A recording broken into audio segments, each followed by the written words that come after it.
Assalamualaikum warahmatullahi wabarakatuh. Perkenalkan, kami dari kelompok 2 ingin mempresentasikan 4 subbab yang terdiri dari 1. Imbal hasil atas modal investasi dan analisis profitabilitas. Yang kedua, analisis prospektif. Yang ketiga, analisis kredit. Dan yang keempat, analisis dan valuasi ekuitas. Sebelumnya, perkenalkan saya untuk memperkenalkan kelompok kami, yaitu 1. Yula Agi Waskito. 2. Saya sendiri, Sela Lestari. Yang ketiga, Siti Rohmatun. Dan yang keempat, Dinawati. Yang pertama, imbal hasil atas modal investasi dan analisis profitabilitas. Analisis laporan keuangan melibatkan penilaian risiko dan imbal hasil. Imbal hasil atas modal investasi mengacu pada laba perusahaan relatif terhadap tingkat dan sumber pendanaan. Return of Invest Capital atau ROIC atau Return of Investment atau ROI adalah suatu alat untuk mengukur kinerja perusahaan yang menggabungkan unsur aset dan profit. Lalu, apa sih pentingnya imbal hasil atas modal investasi?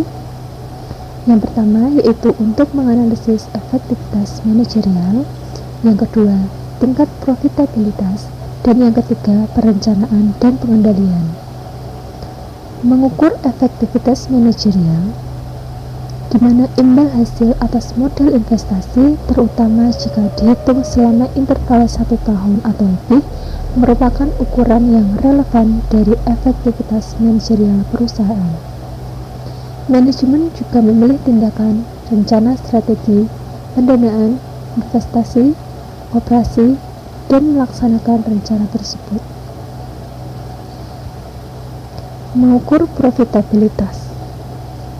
Imbal hasil atas modal investasi menggunakan ukuran ringkasan utama dari laporan laba rugi dan laporan posisi keuangan untuk menilai profitabilitas.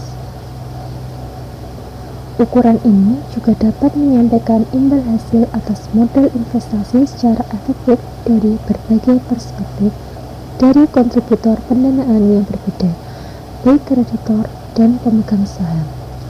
Yang ketiga, ukuran untuk perencanaan dan pengendalian. Imbal hasil atas modal investasi berperan penting dalam perencanaan, penganggaran, mengkoordinasi, mengevaluasi, dan mengendalikan aktivitas bisnis. Perusahaan yang dikelola dengan baik memiliki pengendalian terhadap imbal hasil.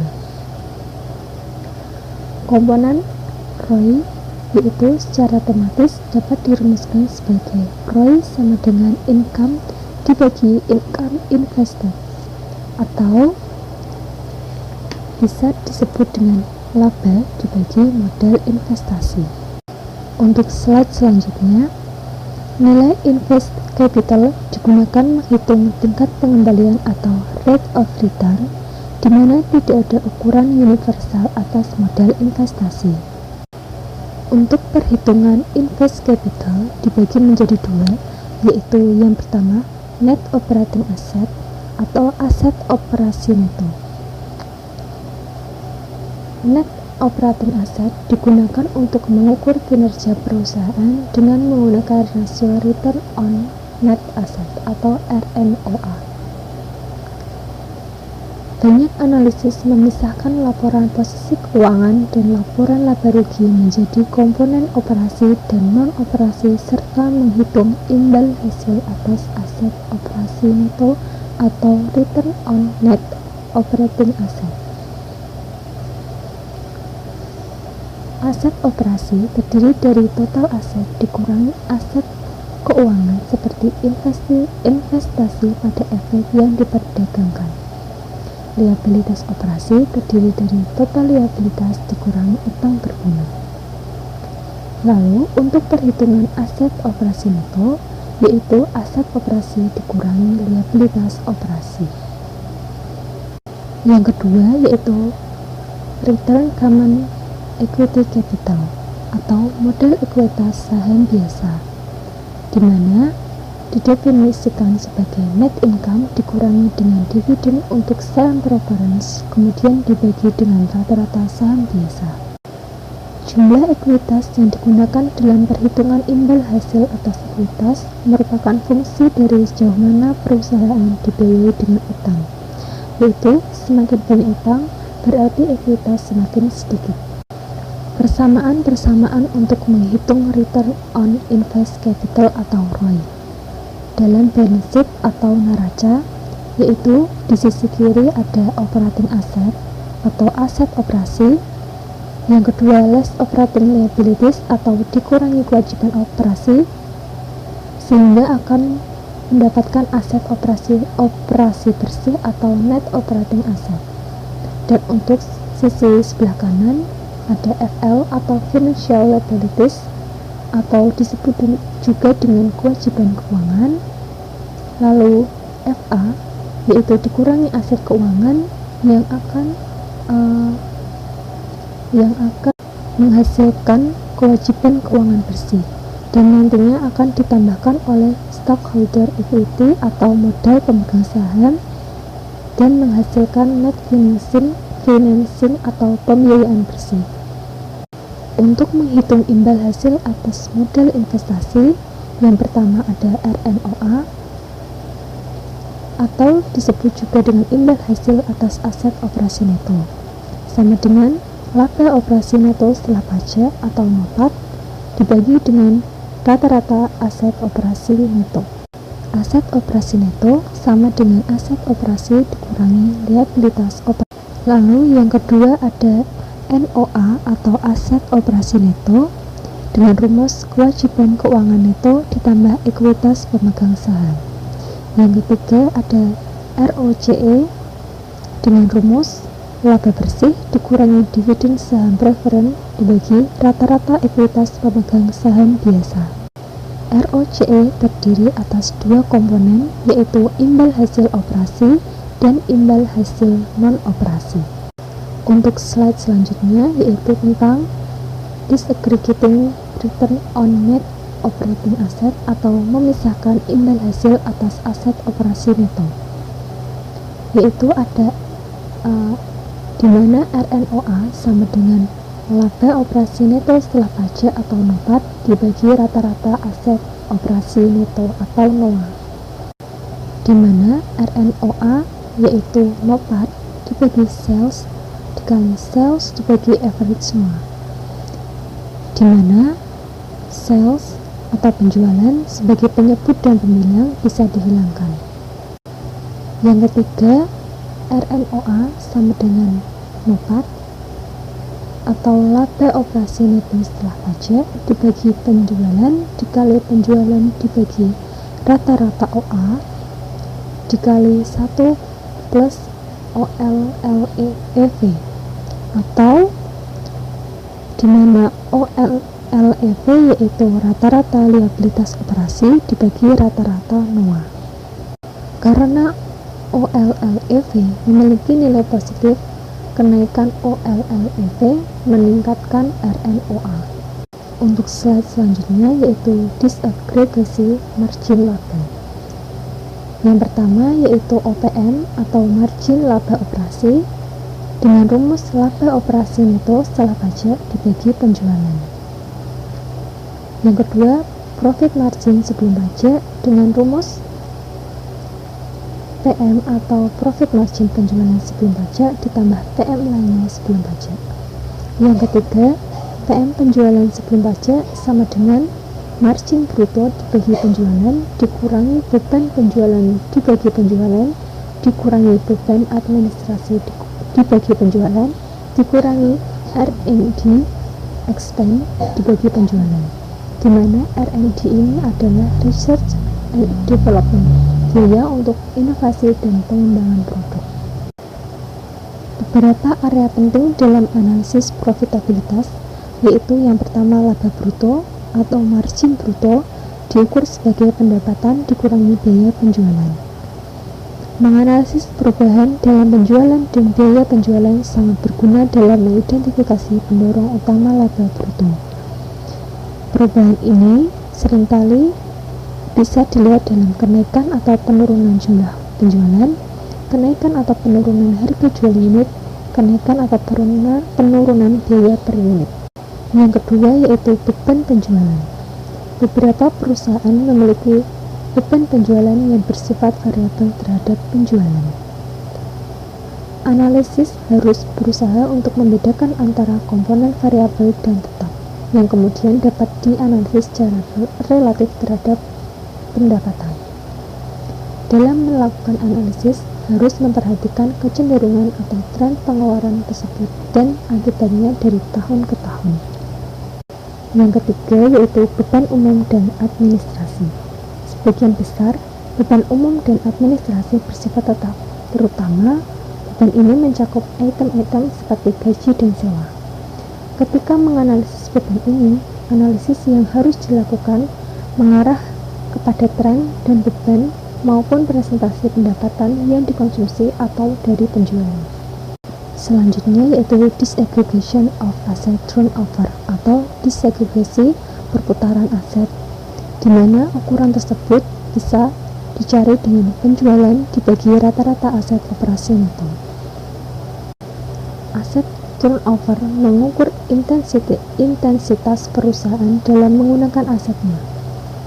Secara umum, tingkat perputaran mencerminkan produktivitas aset relatif, yaitu tingkat volume penjualan yang berasal dari setiap uang yang diinvestasikan pada aset tertentu.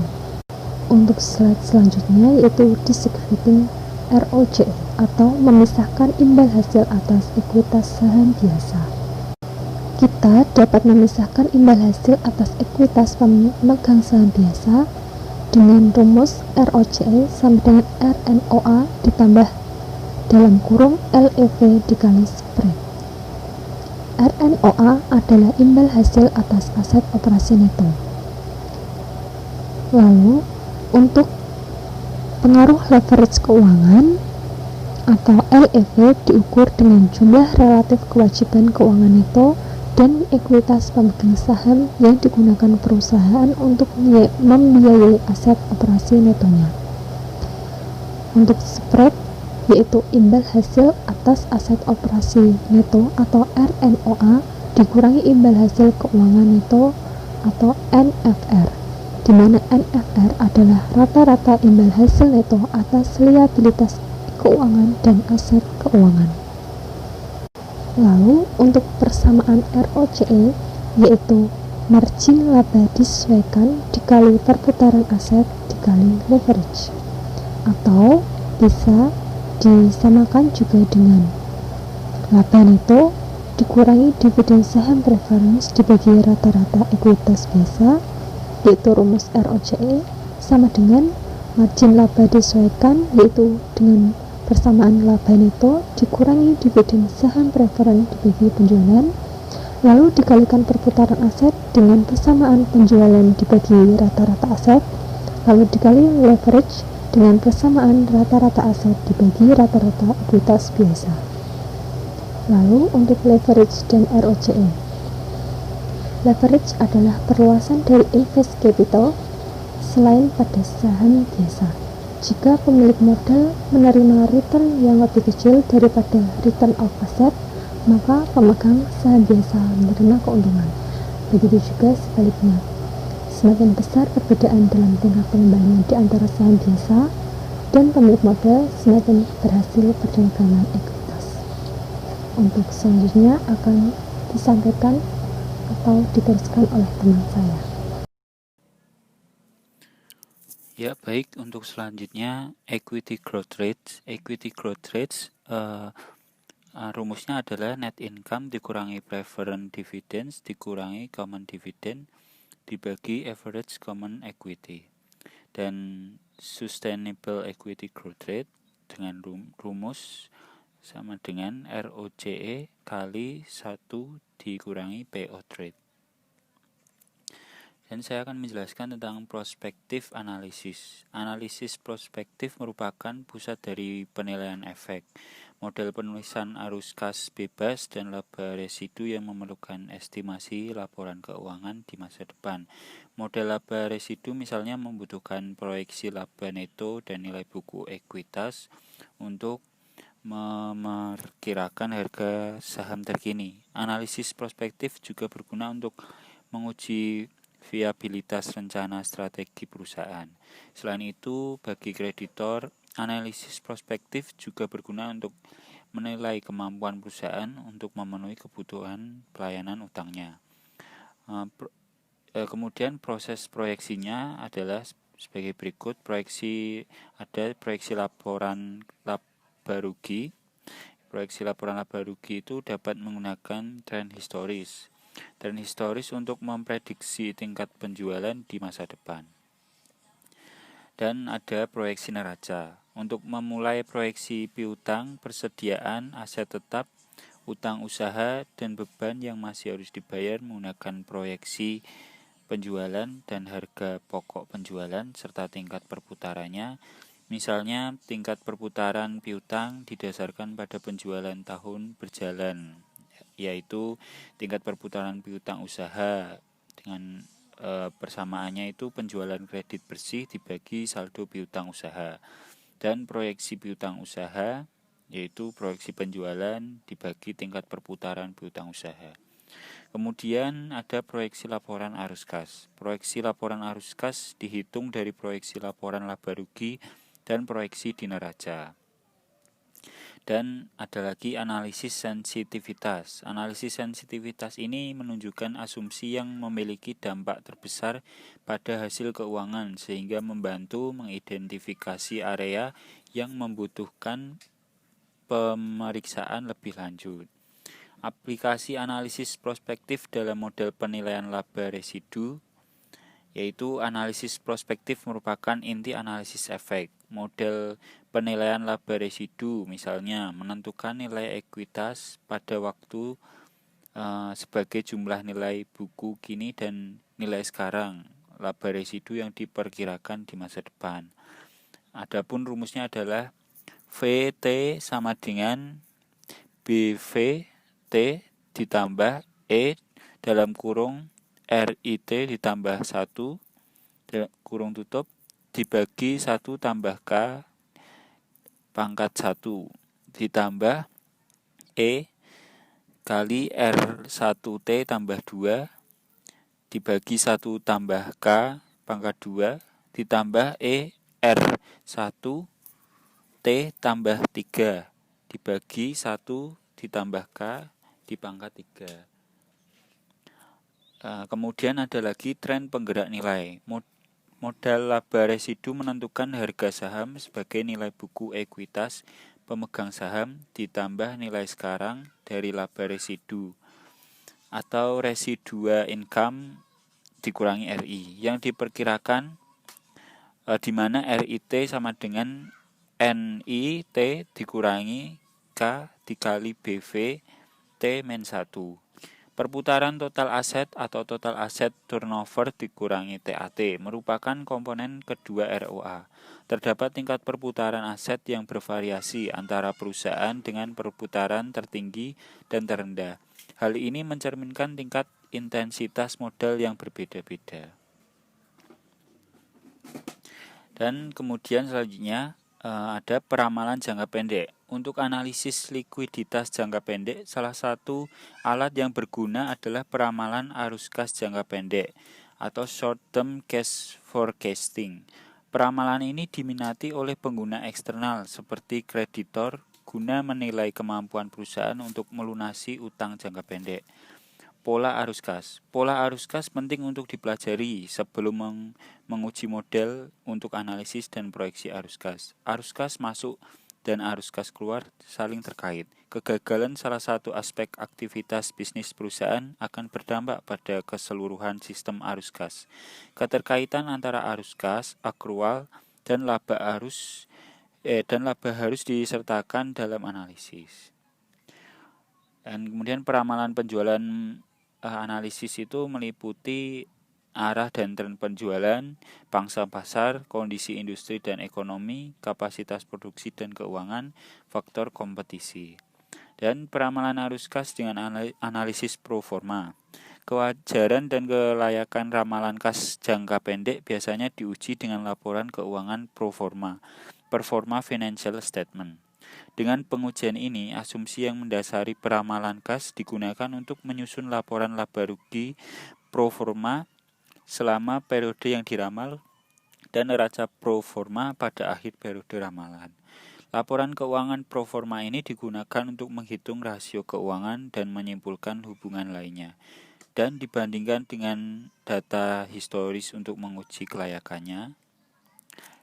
Ya, dan itu tadi, dan dibandingkan dengan data historis untuk menguji kelayakannya. Kemudian yang selanjutnya akan dijelaskan oleh rekan saya. Untuk materi yang ketiga yaitu analisis kredit. Yang pertama, likuiditas, merujuk pada ketersediaan sumber daya perusahaan untuk memenuhi kebutuhan kas jangka pendek.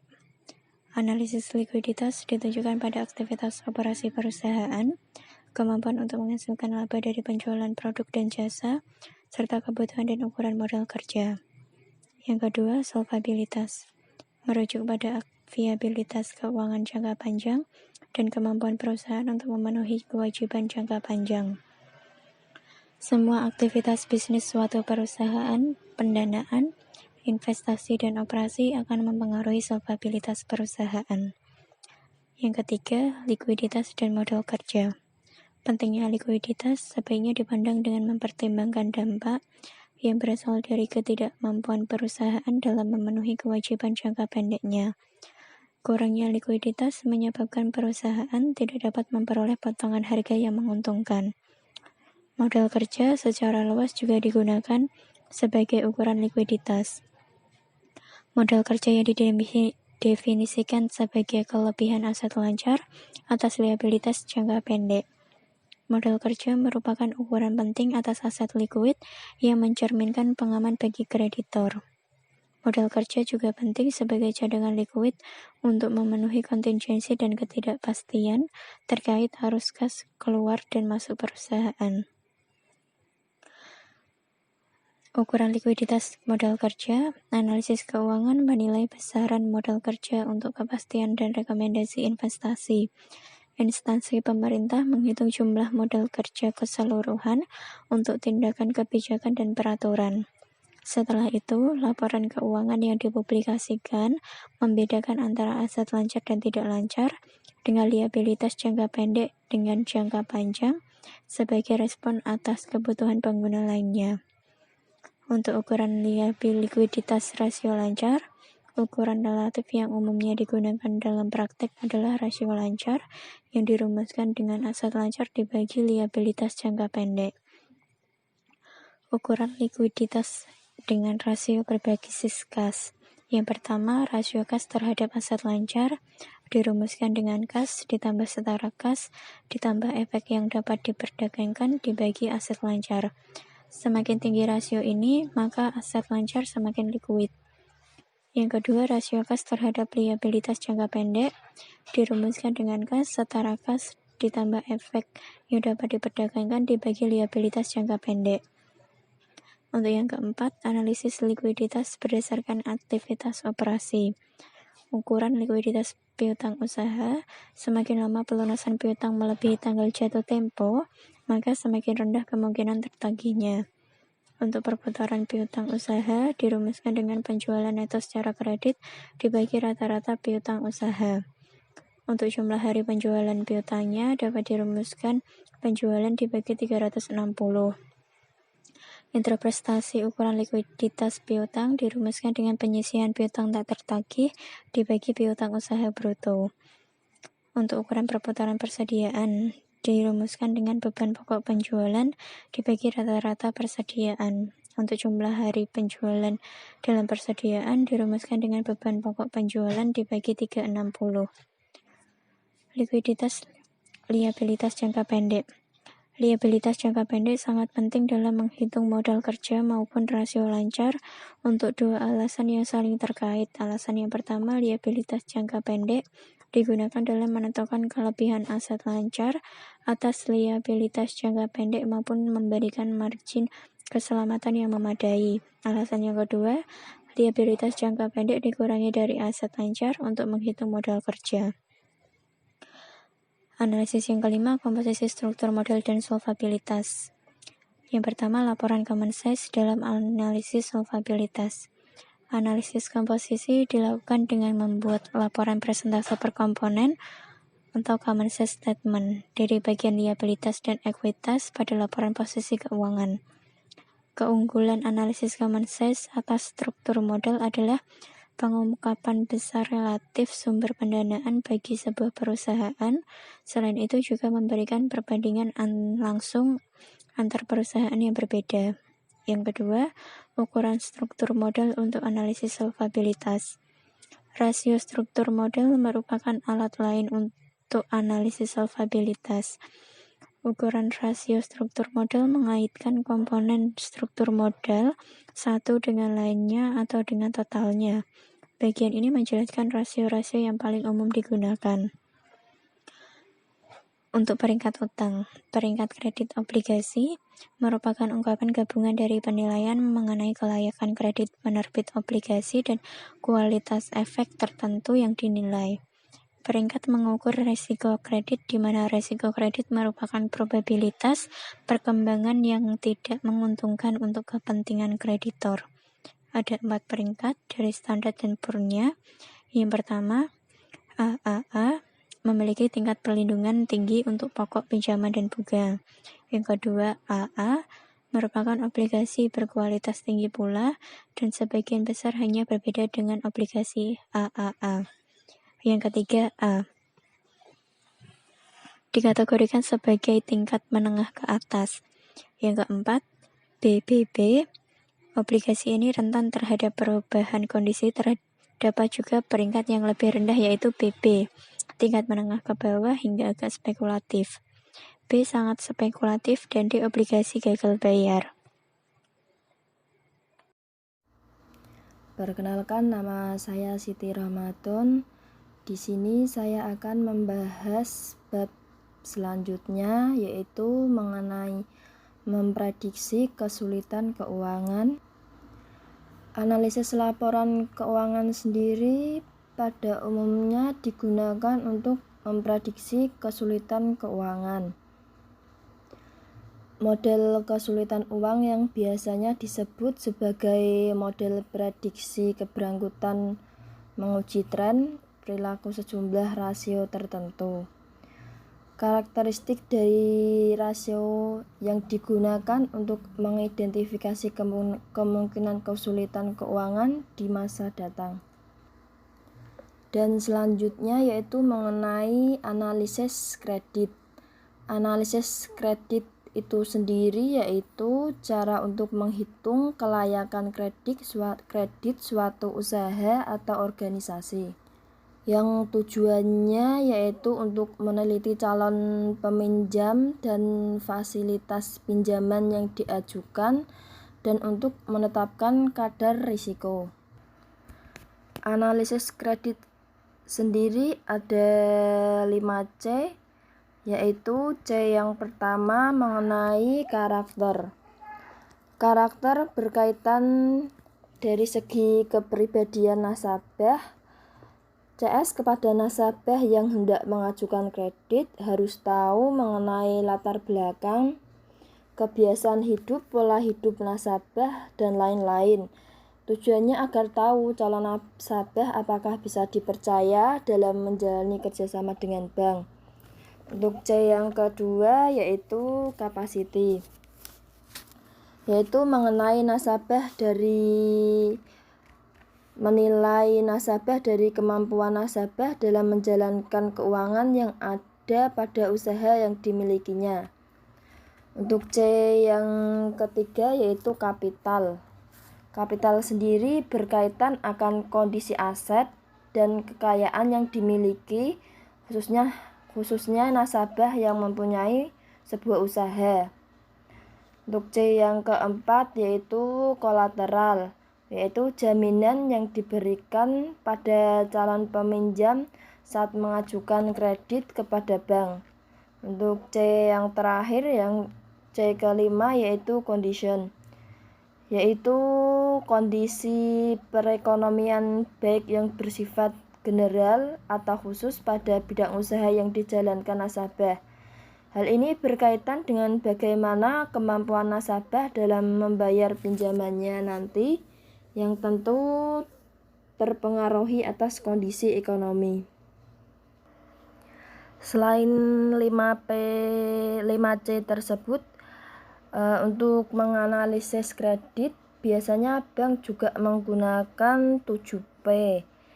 7P yaitu yang pertama personality, yaitu berkaitan kepribadian dari calon peminjam yang mengajukan kreditnya, di mana melihat bagaimana keseluruhan kepribadian nasabah mencakup sikap dan perilakunya sehari-hari. Untuk P yang kedua yaitu part, di mana calon peminjam dimasukkan ke dalam beberapa golongan yang terkait dengan kondisi keuangannya. Biasanya pihak bank mengklasifikasikan nasabah berdasarkan modal yang dimiliki, loyalitas, dan lain sebagainya. Untuk P yang ketiga yaitu purpose atau tujuan dari calon debitur dalam mengajukan kreditnya. Yang keempat yaitu prospek. Dengan mengetahui apakah usaha dan bisnis tersebut memiliki prospek ke depannya yang bagus atau tidak, maka bank pun dapat memprediksi bagaimana perkiraan kemampuan bayar dari nasabah tersebut. Untuk selanjutnya yaitu payment. Payment yaitu mengukur bagaimana kemampuan bayar dari calon peminjam, dapat dilihat dari sumber pendapatan nasabah, kelancaran usaha yang dijalankan, hingga prospek dari usaha tersebut. Untuk P selanjutnya yaitu profitability, yaitu kemampuan calon peminjam dalam menghasilkan keuntungan atau laba. Dan P yang ketujuh atau yang terakhir yaitu protection, atau jaminan yang dapat diberikan oleh calon peminjam. Dan untuk selanjutnya saya akan membahas mengenai analisis dan valuasi ekuitas. Analisis dan valuasi ekuitas sendiri yaitu kelanjutan analisis sebelumnya dengan mempertimbangkan persentensi, valuasi, dan perkiraan laba. Untuk penilaian ekuitas sendiri digunakan untuk merujuk pada semua alat dan teknik yang digunakan oleh investor untuk mengetahui nilai sebenarnya dari ekuitas perusahaan. Bank investasi biasanya memiliki departemen penelitian ekuitas, di mana analis penelitian menghasilkan laporan penelitian ekuitas dari sekuritas tertentu di berbagai industri. Dan selanjutnya yaitu persistensi laba. Persistensi laba secara umum didefinisikan mencakup stabilitas, prediktibilitas, variabilitas, dan tren dalam laba. Analisis ini membantu dalam menghasilkan perakiraan yang dapat diandalkan atas valuasi kemampuan menghasilkan laba dari suatu perusahaan. Determinan yang berpotensi mempengaruhi persistensi laba terdiri dari manajemen laba, variabilitas, tren, dan insentif. Untuk manajemen laba dan persistensi sendiri bertujuan untuk menurunkan variabilitas laba ke dalam beberapa periode melalui pemindahan laba antara periode, baik dengan periode buruk, antara periode saat ini dan mendatang, atau kombinasi lainnya. Dan untuk selanjutnya yaitu tren dan persistensi laba, yang seringkali menunjukkan mengenai kinerja perubahan saat ini dan di masa mendatang serta kualitas manajemen. Analisis tren menggunakan angka-angka yang terdapat pada laba diperoleh dari prosedur penyusunan ulang dan penyesuaian.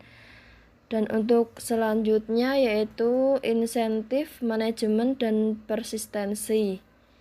Berdasarkan insentif kinerja bagi manajer dan penggunaan angka akuntansi untuk mengendalikan dan mengawasi kinerja mereka, analisis harus mempertimbangkan potensi manajemen laba atau bahkan pelapor yang salah saji.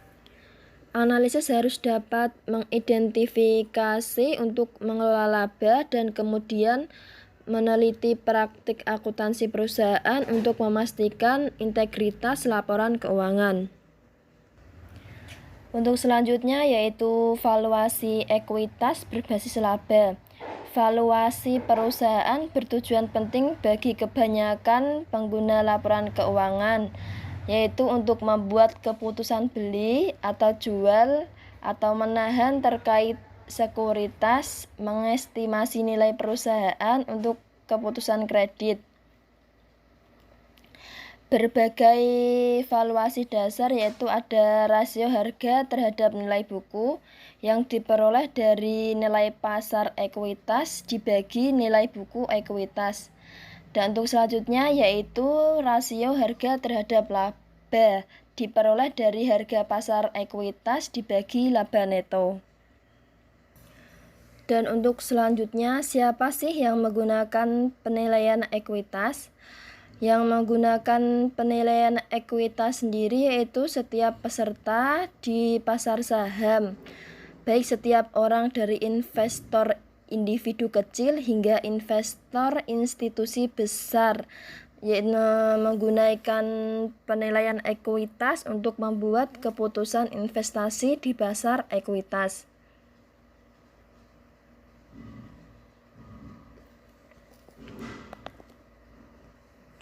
Dan untuk selanjutnya yaitu mengenai input dalam proses penilaian ekuitas.